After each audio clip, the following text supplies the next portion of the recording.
From FingerLakes1.com studio, I'm Josh Durso, and this is Inside the FLX.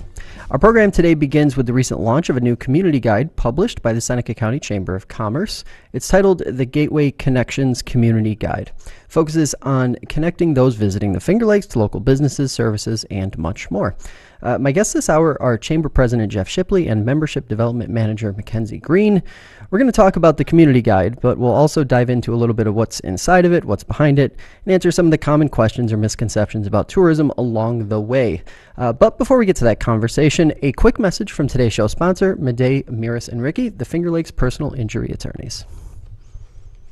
I was severely injured. I was on a ventilator. My husband was scared and he just went for the nearest number that he had heard advertised over and over and figured they're the best, they know what they're doing. I think that's the typical reaction, but unfortunately it wasn't the right one. And I'm thankful that we learned that early on in the process. He decided to look for someone locally who would give us a little more personalized attention. And when we met Steve and talked with him, we knew that we had found that person. If you want to feel like you have an attorney who's in your corner, who's going to listen to you, who's going to endeavor to understand you, give Steve a call. I really felt like everyone at Madej, Miris, and Ricky really cared. For a law firm that cares about you, contact Madej, Miris, and Ricky at 315-568-0911. Prior results do not guarantee a similar outcome.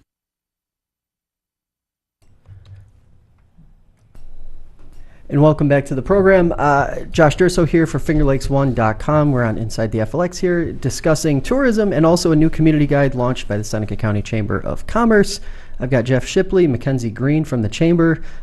Jeff, Mackenzie, thanks a lot for being here. Thanks for having us. Thanks for having us, Josh. So, Jeff, let's start with you. When did this sort of begin, or when did this process begin? Because as I understand, it's been a lengthy one, and one of you has been spending a whole lot of time on it.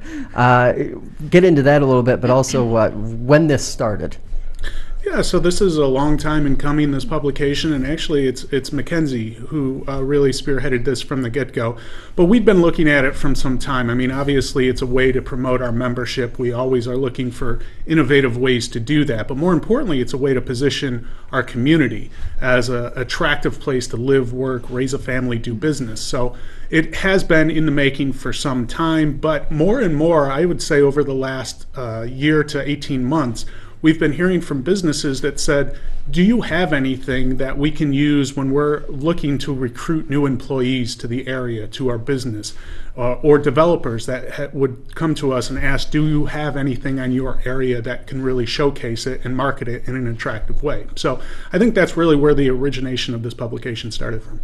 And Mackenzie, if we can, just your take on the hard work and effort from you for what, about a year, a little more than that? Yeah, pretty much the whole summer we kind of worked on this and have seen other chambers from all over the country produce a guide similar to this, and really always wanted one for our auspices and to pass out to the community, and as Jeff alluded to, people who come into this area either to live, work, or do business. Wanted to have something for them to have as a coffee table piece rather than a guide full of advertisements and member listings. And this is something that actually mirrors our tourism guide we have at our office with the featured stories in it, as we will get to. But really wanted this to be a table piece and to have something that people keep and share with their friends and family. How important is the readability, I guess? It's something that we think about in publishing, obviously, but even just on the marketing side, something that doesn't feel like an ad, I guess, is really what you guys were probably trying to go for, right? Yeah, that's the challenge, right? I mean, there's a million different guides out there that serve as a practical phone book, if you will. I mean, just oversized listings, phone numbers, websites, and certainly that's important, but it doesn't tell the whole story.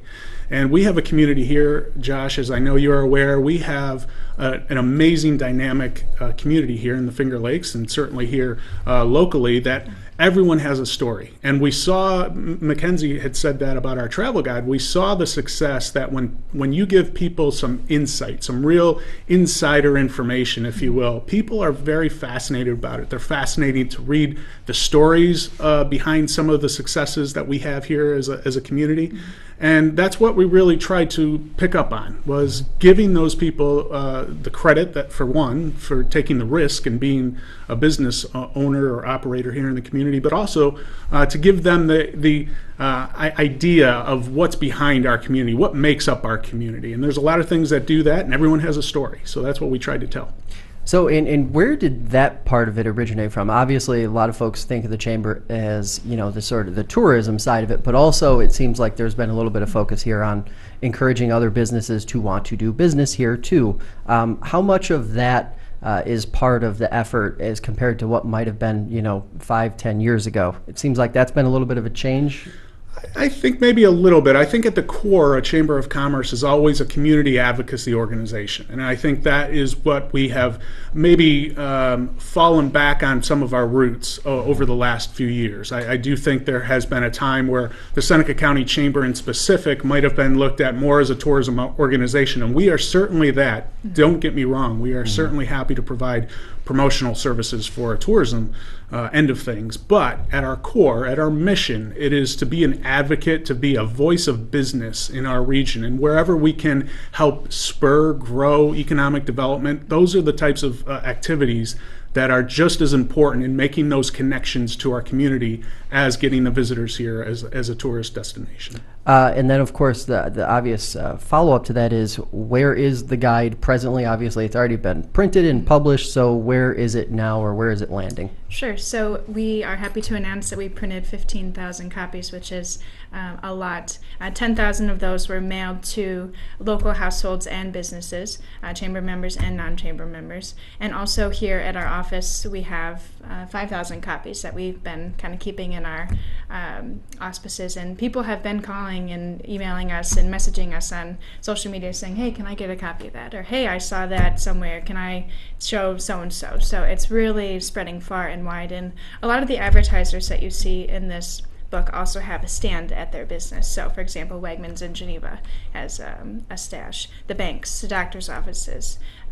Jeff was saying at the barber, and just everywhere that you go locally, you see this guide out. So very happy about that. And how much of that also is about getting this in as many people's hands as humanly possible, north end, south end, everywhere in between, wineries, I'd assume any business basically willing to keep it as a mechanism to get people moving around. Absolutely. That's the name of the game. Get it in as many, in front of as many eyeballs as possible. And another component that Mackenzie may have skipped over is the fact that it's an electronic form as well. Yes, so it's a digital flip book. So that has the power to travel even farther. Our goal is to get this publication read far and wide, get people interested in our community far and wide. And, you never know who's got a connection to someone else. I mean, that's the name of the book, right? Gateway Connections. That's what our business is all about, getting connections, making connections to our community, to our businesses. And we're just hoping that it falls into the hands of someone that is a decision maker that has an opportunity to really make a transformative impact on our area. And that's really, I think, a goal of this publication, and it's something that we hope by getting it to as many people as possible has a chance to happen. And I thought it was interesting, thumbing through it a little bit before we came on here. It seems timelessness was definitely an element at play here. It doesn't look like it's something that's going to be, reworked or republished every couple months or anything like that. How much of that went into the planning aspect of it? Well, a big part of that went into the planning aspect. When Mackenzie and I sat down to organize this project, it was a rather time-consuming process, obviously, but there's also a very big financial aspect of this publication. And so this is not something that we can necessarily recreate every year, nor would we necessarily want to recreate it every year. It's a good piece. It's meant to stay the test of time. We can see an update or two coming in the next 5 years, three to 5 years, but this is a piece that's meant to have some staying power. And I think there's some practical applications to that, the time value and as well as the financial consideration. So let's talk about some of the stuff that was inside of it. One of the first sort of features you see as you're thumbing through it is the sort of explanation of what the gateway is, and this whole concept of gateway to the Finger Lakes. Walk us through what that is, if either of you can, just to sort of break down for somebody who might not maybe be from the area, or even somebody who might not understand that whole concept. What's behind it? Well, I'll start. And first and foremost, I think you hear an awful lot in this community from a lot of different organizations who do great work each and every day, but refer to themselves as the gateway community. So Geneva is the gateway to the Finger Lakes, or Seneca Falls is the gateway to the Finger Lakes. Everybody likes to take on that moniker, and everybody has a rightful claim to it, right? So we really have embraced that identity because it's in so many of our communities. And so the Finger Lakes Gateway, first and foremost, is meant to signify this is your starting point. When you come to this region, this should be your starting point. And in terms of our own Chamber of Commerce, we view ourselves very much the same. We are a Chamber of Commerce that is not just Seneca County, even though our name might imply it. We are full of membership in almost 11 different counties, I think, across the region, but primarily the ones in the 5-county region that is in contiguous area, in contiguous connection to where we are. So we've sort of highlighted those counties where the majority of our members are located and have branded it the Finger Lakes Gateway. And that's really the nut and bolt behind that, but it is meant to signify this is your starting point for this region, and our Chamber of Commerce is made up of members in each one of these communities and more, but this is really the gateway. This is where it all starts. Okay, so one of the questions that I kept seeing when I fished for some questions from listeners and readers, one of the things that kept coming up was why is there, or does there not seem to be as much crossover connection between Seneca and Cayuga County as there is between Seneca and Ontario County? I thought it was interesting because it is something that even we in the news think about.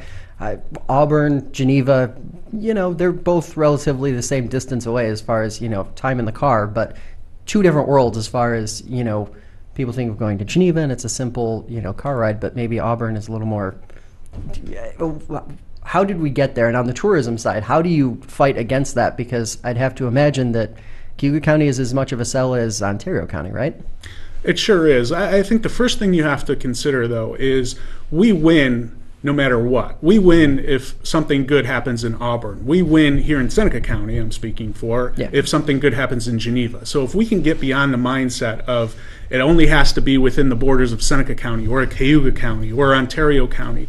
And we've done that, I think, very successfully in the tourism aspect over the last 20 years. I've been involved in tourism anyways. I think that group in particular has come together, and we have had some significant wins on a regional basis. And I think, to your point, Josh, that hasn't necessarily been the case when from an economic development standpoint or a business standpoint.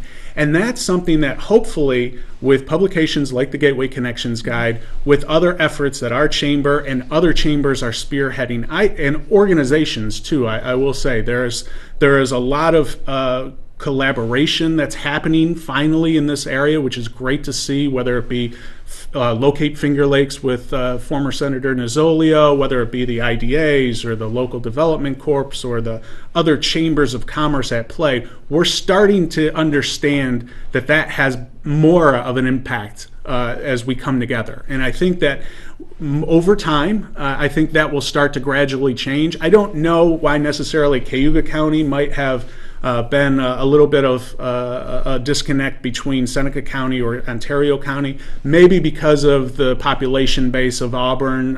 It's more of a bigger city than what we have here locally. But I think over time, you're going to see that is starting to change, and we are certainly working every day. We work very closely with our neighbors in Cayuga County at the Chamber of Commerce. I think we're finally starting to gel in a very good way.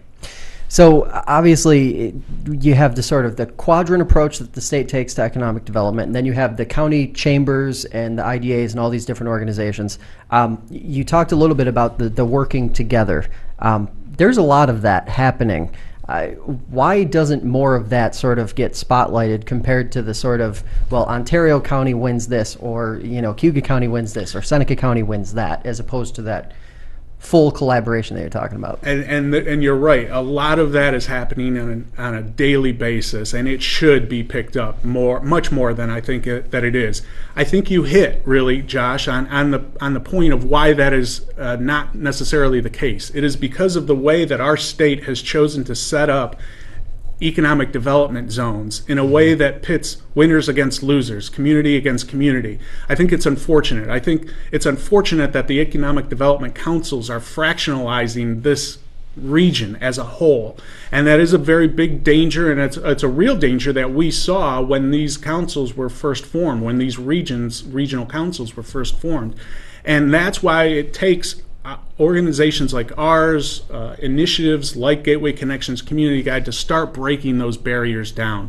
I think they're false barriers, but I think nevertheless they were barriers that were put up to an extent that we need to showcase much more of the collaborative efforts that we have, and of the regional wins that we are experiencing. I think we all need to take credit for it, and we all need to feel good about it, quite honestly. That's something that we have seen as we've worked on this project.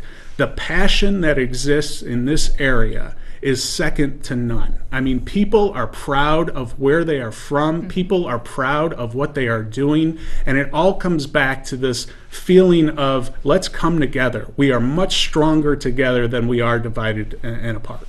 And Mackenzie, what has been the reaction from the membership now that you guys have finally gotten this done? They've seen the fruits of the labor, and it's, it is really informative. So what's been the reaction from the membership so far? Sure, a lot of people have been wanting something like this for a long time. Plumbers, for example, would ask me in the past, why can't I be in the travel guide? It's like, that's not really a tourism-based business. Whereas this, you have everything all in one. So if someone were to move into the area and want an electrician, a plumber, a carpenter, where do they go for their banking, housing information? It's all here in one piece, and everybody seems to love it, and just the quality of the book and the readability and the information. I mean, everyone is just very excited to have this. So. How challenging is that, the actual, you have members who are plumbers, who are, HVAC types of businesses, things like that. How do you appeal yourself to them when tourism is such a driving component of what you guys do on a daily basis?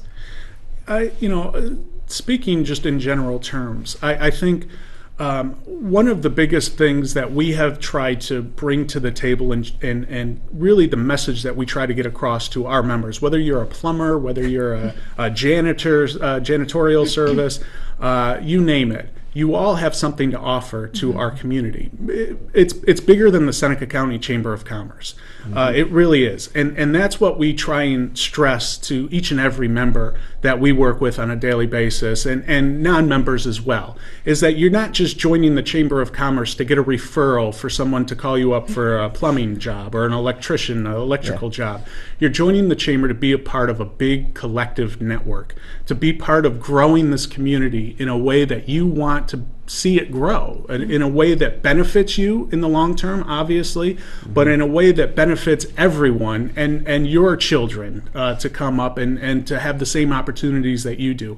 And that's what we like to think that we bring to the table. We are very much a proponent of growing our community in a way that helps grow the economy, certainly, first and foremost, makes doing business in this area much easier than it is now necessarily, and also grows it from a tourism standpoint. We want to showcase this area, we certainly do, but there's room for everyone at the table, and that's something that we strive every day to get across. So and it's interesting, I do want to hone in on this a little bit, the living versus visiting and staying. That is something that a lot of people probably don't think about the Chamber as being a driving force behind, but if not for chambers, that who else would handle it, kind of thing, or that seems to be my mindset. How much of that is what you guys do now? Absolutely it is, and that's sort of what Mackenzie and I worked on this piece, to showcase that. You would be amazed how many phone calls we field on a regular basis, how many walk-ins that we get on a regular basis of people stopping through the area. The first thought that comes to mind is, let's go to the Chamber of Commerce to find out more information about the area, where to go to eat, where to go to visit, what's the living like here. You never know who you're going to run into on a regular basis, on a daily basis. You never know who's going to walk through your door. And we have to be ready to answer those questions. And we do answer those questions, have been doing it for some time. And that's exactly the role of a Chamber of Commerce. It's not just to sit back and promote the area as a place to come and visit, although that's very important and it's something that we take very highly. But it's also to let people know about our community, about this is a place that is great to live, work, do business, and raise a family. I mean, that's really what it is, and we're happy to do that. Is there a little bit of an identity change happening in the Finger Lakes? Because it seems now more the branding, more the talk is more than just a wine region. Obviously, wine is probably the biggest player in tourism, but now there's so much more that's also drawing people to the Finger Lakes. Is that sort of a shift that's been happening, or is sort of happening looking forward now? I absolutely think so. I mean, first and foremost, let's give credit to where credit is due, and that's the wine industry. Oh, yeah. They put this region on the map with all of the things that they have done over the years. It has really exploded our community in such a way that I don't know that it would have necessarily without the wine industry. But that said, and we have Mackenzie here on our staff who came from the wine industry. So that said, I do think it is growing in terms of recognition of what we have to offer, all of the things that we have, the diverse economy that we have. I absolutely think there is a shift going on, Josh. So let's talk a little bit about the what the next year or so looks like for the Chamber. What sort of things are going on in the background? What are you guys working on now that this is out of the way and completed? You're probably on to the next big project or next focus area, whatever that might be. Yeah, we certainly are. The next big project for our chamber is a website. We're going to be redesigning our chamber website to showcase much more of that economy, make it a little easier to get access to some of the information, and seed our website, I think, with what people expect these days, and that is much more interaction with social media, and that's something that Mackenzie works on a daily basis, much more interaction with video. It's pictures. I think the adage is pictures say 1,000 words or something like that. Picture is worth 1,000 words. Picture is worth 1,000 words. Thank you. But I'll tell you what, I think video is worth 1,000,000 words these days, right? Mm-hmm. And so that's what some of the things that we're working on improving on our website. As we move forward, we also want to take that through our whole chamber community. We want to be able to bring those types of efforts to some of the smaller businesses that don't necessarily have a staff of employees that are versed on social media or have a staff of employees that know how to do Facebook Live, for example, things of that nature. I think that is something that we're focusing on. And then two, what we do on a regular basis is we really do connect businesses to each other, to the government, to information that they wouldn't normally have access to on a regular basis. And there are so many rules and regulations, as you know, Josh, in this state, that we are tasked with bringing to the forefront for these businesses. Great case in point is our Coffee and Conversations series, which is a regular informational series. We're going to be teaching our members about the sexual harassment laws now and training that needs to occur. Those are the types of things that we do on a regular basis that I don't know necessarily our Chamber of Commerce is known for. Might not be missed. It might be missed rather on a regular basis, and we'll continue to bring those types of programming content to the floor on a regular basis. So we've got a couple extra minutes here, and I have to ask, 2 years removed now from the opening of Del Lago, and then also the welcome centers on both sides of us, east and west. For Seneca County, how much of a boost have those three things been, especially the casino, obviously a major driver of just bodies in the county, right?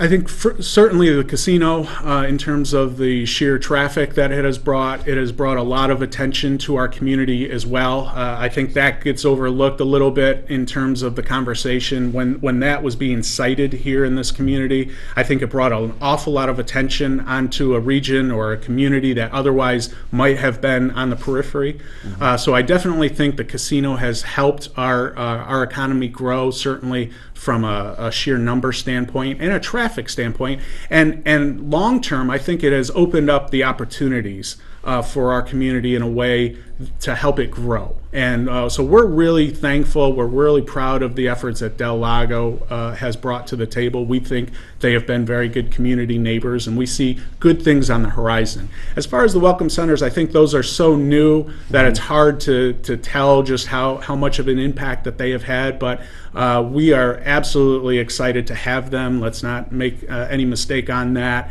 We want to encourage people to not only go to those welcome centers, but explore the communities. You know, it's one thing to go into a welcome center and watch a video or watch play a little game on the iPad there or whatever, but it's another thing entirely to go visit it for yourself. And I think particularly working with those types of gateway centers, the welcome centers in both Auburn and in Geneva, I think our community here in Seneca County, for example, stands to be a big beneficiary, especially when you consider what's on the horizon in women's rights. And I think those are going to have an awful lot of importance to drive traffic to these communities and to drive traffic to downtown neighborhoods, to the southern communities in Seneca County and even parts south of Seneca County. I think I think we're on track for a really important time in our future, and I think a real growth opportunity. All right. Well, I appreciate you guys taking the time to come in. Very busy, a lot going on. We'll definitely be talking more as we head into 2019. Thank you, Josh. That's going to do it for us today. Thanks for listening, and remember, the podcast version of today's show is available on iTunes, Spotify, and Google Play. You can also download the FingerLakes1.com app for the latest news, weather, sports, and breaking news alerts on your smartphone or tablet. I'm Josh Durso, and we will catch you next time.